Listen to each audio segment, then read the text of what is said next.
É uma expectativa esquisita. A gente acabou, assim, para contextualizar, é, rolou uma nova movimentação, principalmente de aquisição de clubes, alguns clubes grandes europeus, como o Chelsea, linkado com a compra do Strasbourg na França, o própria Roma, capital americana, o Friedkin, comprando o Cannes na França também, reforçando um padrão que a gente já viu da França, quase que uma rival ali rival, na verdade, não, né?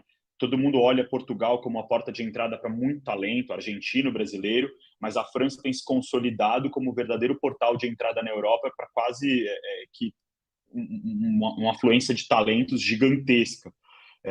Luiz pode falar, até complementar nessa parte do quanto da África e descendentes de africanos acabam indo, é, usando esse portal ali, a Bélgica também, e só reforçando essa tendência. Mas, finalmente, a UEFA não colocou no radar, porque eu acho que já está no radar há muito tempo, mas ela resolveu falar, opa, precisamos olhar para esse tema do ponto de vista regulatório. Ainda não se sabe o que vai vir. Essa reunião está acontecendo essa semana, como o Irlan comentou, é muito importante olhar. Seferin, ele não tem dado indicativo se ele vai ser alguém que vai restringir essa movimentação, se ele vai liberar geral essa movimentação, ou se ele simplesmente vai colocar regras para que isso seja feita de forma ordenada e transparente. O primeiro ponto, o último que eu falei, eu acho que vai ser o primeiro ponto sobre transparência. A gente deve ver regras mais claras na propriedade dos clubes, ter que declarar quem é o dono, de quantos por cento é dono do clube. Isso é algo para mim que não vão conseguir fugir e não tem nem interesse em fugir disso, mas precisa deixar muito claro. A minha grande dúvida é se isso vai se estender para outros componentes financeiros, outras rúbricas do orçamento do clube, como a gente vê no City, com patrocinadores como a Etihad, como a gente vê no PSG, quando olha para uma Accor, a AOL, que estava até um tempo atrás, e que tinha investimento do fundo dono do PSG, tinha investimento do Qatar ali, era sócia do Qatar em alguns negócios, apesar de não serem diretamente sócios dos negócios do futebol, do esporte, mas você começa a ver o dinheiro esparramando e influência, decisão e por aí vai. Quando eu abri, eu falei um pouco do caso da Red Bull. Eu achava que esse caso seria, quando olhava ali, o caso mais paradigmático, mas que no final liberaram a empresa mais flagrante que desrespeitou regras locais, como na Alemanha, desrespeitou, no bom sentido não, né? Mas claramente burlou regras ali e ainda conseguiu, como prêmio, colocar dois clubes na competição mais importante da Europa. Algumas vezes já, né? E nas outras também. Então é muito importante olhar para tudo isso ali dentro. Como eu disse, acho que em paralelo dessa reunião da UEFA, vale lembrar que o fair play financeiro também está sendo revisto, né? Criou-se uma nova sigla, né, que é o Financial Sustainability and Club Licensing Regulations, que em tese ele junta as regras de licenciamento e as regras de sustentabilidade financeira. Então é muito importante olhar para isso, para todo esse movimento, porque pode ser que todo o arcabouço regulatório para multi-club ownership venha daí. E aí é muito interessante olhar até um estudo recente que aponta, que já em algumas matérias fora, que vem mostrando como o Brasil também se tornou uma parada importante para compra de clubes, né?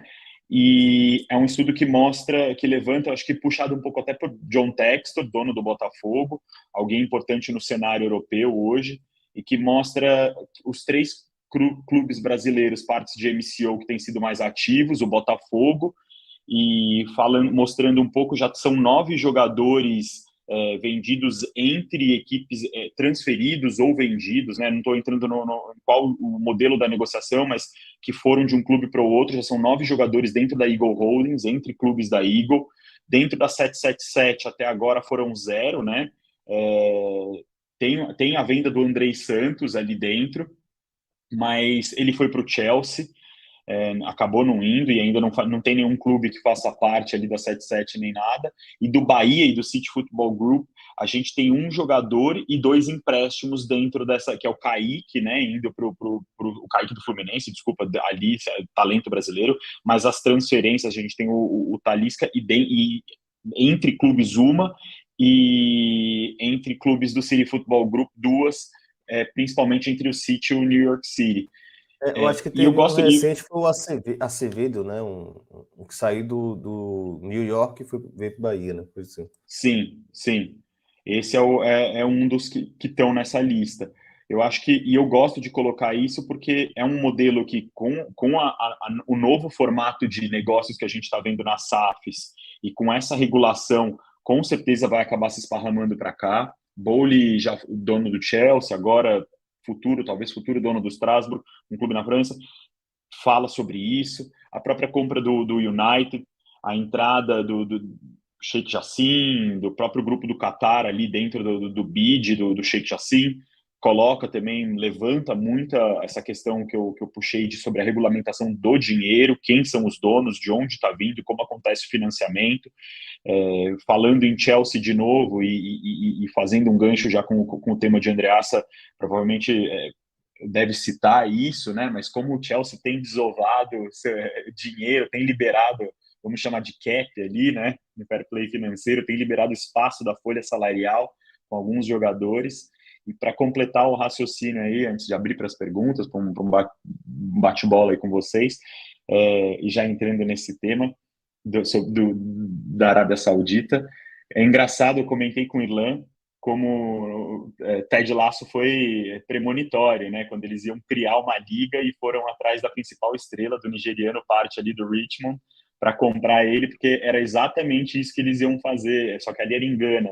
Eles iam construir uma liga com grandes estrelas africanas que estavam na Europa e queriam criar essa superliga na África. Então é muito interessante ver algo similar, assim.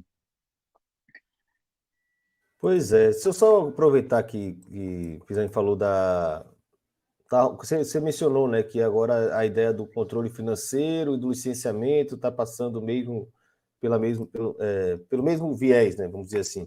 Qual é a questão? Sim. Amanhã é a reunião, né, do Comitê Executivo que vai definir uma série de coisas, né, e aqui está que eles anunciaram, né, no dia 22. Dia 22 exatamente o dia que o Toulouse anunciou a renúncia de 3 diretores do seu board, né, do seu conselho de administração, que são as 3 mesmas pessoas que estão no conselho de administração do Milan. Né? Então, assim, já dá a entender que parece que é um movimento para que, ao menos na aparência, pareça que Toulouse e Milan não tem conexão nenhuma entre os dois.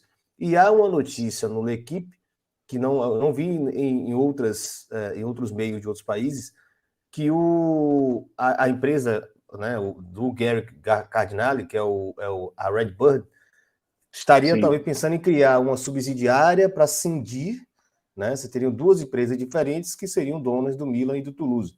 Né? E aí também, provavelmente, para criar um argumento favorável até para a própria UEFA conseguir regulamentar isso de alguma forma. O que a gente quer dizer com isso? Não bastaria... não seria um problema que as 2 empresas tivessem dono, mas uma vez que eram 2 empresas diferentes com o mesmo com clubes diferentes, então isso não configuraria conflito de interesse.